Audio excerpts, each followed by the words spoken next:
পরিবারে আসবেন। এই যে আমার নাতি ট্যাংরা মাছ রান্না করছে, ট্যাংরা মাছ দিয়ে আমরা ভাত খাইতেছি। 8টায় ছুটি হয়েছে, অফিস থেকে আসলাম।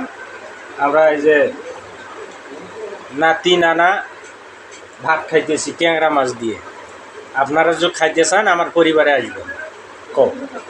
শেয়ার করবেন, লাইক দেবেন, জোরে করবেন, জোরে করবেন। লাইক দাও, শেয়ার করবেন।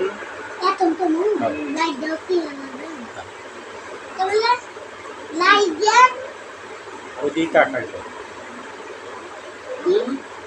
লাইক দাও, শেয়ার করো, কমেন্ট করবেন, বেশি বেশি শেয়ার করবেন। ধন্যবাদ।